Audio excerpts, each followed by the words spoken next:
Fala pessoal, sejam todos bem-vindos a mais um vídeo aqui do NS Futebol. Seguinte, rodada de quinta-feira do Brasileirão para vocês na tela, tá? Lembrando para vocês, para quem não acompanhou os demais vídeos dessa semana, que nesse Brasileirão o que tem importado são as finalizações certas, a conversão para gol e também o quanto seu goleiro consegue impedir que o adversário converta as chances dele para gol também, tá? Vamos aos seguintes jogos, a gente vai passar aqui um por um, estou com os jogos aqui no celular também. Vamos primeiro ao jogo das 7 horas da noite, nesta quinta-feira, Grêmio e América Mineiro. Grêmio jogando em casa overall 57, América Mineiro jogando fora de casa overall 38, ou seja, vantagem para a equipe gaúcha. Nesse confronto já dá para entender isso, tá? Uma provável vantagem de 1 a 2 gols para o Grêmio. Onde se constrói essa vantagem? Num Grêmio com posse de bola equilibrada em relação ao adversário, não tende a ser uma posse de bola muito dominante, a não ser que as equipes tendam a mudar de característica no confronto, tá? Mas pelo histórico é uma posse muito parecida. E aí você tem um Grêmio que converte melhores ações de passe para chute, então encontra melhor essas linhas de passe, consegue converter essa finalização mais vezes ao gol, ou seja, acertar o alvo quando precisa, e aí sim converter para gol, ou seja, fazer o gol quando tem a oportunidade. Na defesa se protege um pouco melhor do que a equipe do América, mas aí você tem uma equipe que consegue, principalmente através do bloqueio da defesa do goleiro, se proteger e não sofrer tanto gol. É a melhor equipe jogando em casa no momento? Não, não é. Mas nesse confronto com o América passa a ser a grande favorita, a equipe favorita para este confronto entre as duas equipes, beleza? Já o segundo jogo desta quinta-feira temos Cuiabá e Botafogo, jogo das 8 horas, né? A gente teve aí Grêmio e América às 7, Cuiabá e Botafogo às 8. Cuiabá overall 35 jogando em casa, Botafogo overall 49 jogando fora de casa. Botafogo com vantagem larga em todos os principais critérios, tá? Qual é o grande ponto que a gente vai precisar ver em termos de análise para ver o quanto que isso vai impactar? Primeiro, temos um Botafogo que ele é favorito nesse confronto por 1 a 2 gols de diferença, a gente vai colocar o resultado, mas que esse Botafogo depende muito da taxa de conversão de passe para chute e chute para gol. Tá? Então assim, não é um Botafogo que tende a dominar os jogos, mas é um Botafogo que tende a ser letal nos jogos, tende a conseguir converter muito bem as chances em gol. O detalhe é que essa equipe do Cuiabá tende a ficar um pouco mais com a posse da bola do que o Botafogo. Tá? Por vezes tem conseguido ficar mais com a posse do que os adversários. E isso faz com que essa equipe do Cuiabá dê menos oportunidades para a equipe do Botafogo. Tá? Então assim, a gente precisa ver como que vai funcionar as estratégias das duas equipes, como funcionou esse período de treinamento, essa uma semana e meia que cada uma teve, para justamente se ajustar, mas principalmente o Botafogo vai depender de manter essa constância na taxa das conversões, seja de passe para chute e chute para gol. Se não conseguir manter, o resultado tende a equilibrar para baixo, ou seja, deve ser um jogo mais próximo do 0 a 0. Mas de ponto de partida, a vantagem é da equipe do Botafogo por pelo menos 1 a 2 gols de diferença, tá bom? Vamos ao terceiro jogo, Vasco e Goiás. Vasco e Goiás, jogo também das 8 horas, né? A gente ainda tem mais um jogo às 8, que é o próximo jogo que a gente vai mostrar, mas temos Vasco e Goiás. Vasco overall 38 jogando em São Januário, Goiás overall 40, tá? O Vasco leva vantagem na maioria dos critérios, tá? O grande ponto é que essa equipe do Vasco ela leva vantagem nos critérios em posse da bola, mas ela sofre demais com o adversário. Então o que acontece entre essas duas equipes? Você tem uma equipe que não produz, que é o caso do Goiás, mas que não deixa o adversário produzir nos principais critérios, tá? Quando você faz a análise completa da equipe e o quanto que ela deixou o adversário jogar.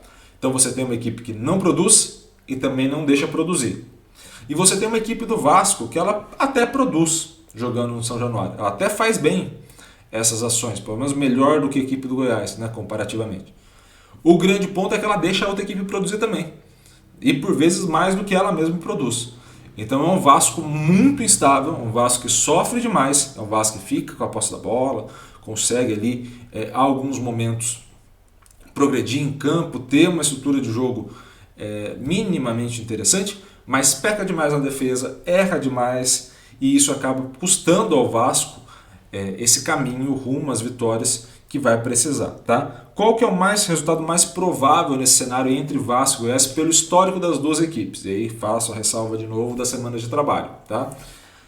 O resultado mais provável é justamente o empate entre as duas equipes em São Januário, tá? E não esperem, assim, se for pela média do que está acontecendo, não esperem muitos gols nesse jogo, tá? Mais um aí para vocês. Temos mais um jogo também das 8 horas, que é Coritiba e Inter. Coritiba overall 44, Inter 37. Temos aí um Inter que não leva vantagem quase nenhuma, a não ser a posse da bola e a progressão em campo, tá? Recupera mais rápido, mantém a posse, consegue progredir até de forma interessante com essa posse, mas não consegue converter as ações de passe para chute nem de chute para gol. Isso faz com que as duas equipes fiquem muito equilibradas nesse cenário, com a pequena margem de vantagem para a equipe do Coritiba, tá? O que a gente pode entender nos últimos jogos?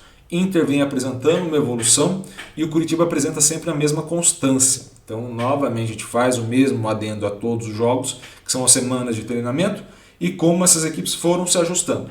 Mas de ponto de partida, pelo histórico que teve, a gente pode entender uma possível vitória por 1 gol de diferença para a equipe do Coritiba como mais provável, tá? Esse seria o mais provável para a gente entender, beleza? Vamos ao último jogo, o jogo das 9h30 desta quinta-feira. Temos Red Bull Bragantino e Flamengo. Red Bull Bragantino overall 53, Flamengo overall 58. Então é uma vantagem pequena do Flamengo, tá, em termos de overall, mas jogando fora de casa isso é muito bom. Temos o Flamengo que tem uma proteção muito parecida, ou seja, a defesa, a parte do bloqueio é muito parecida.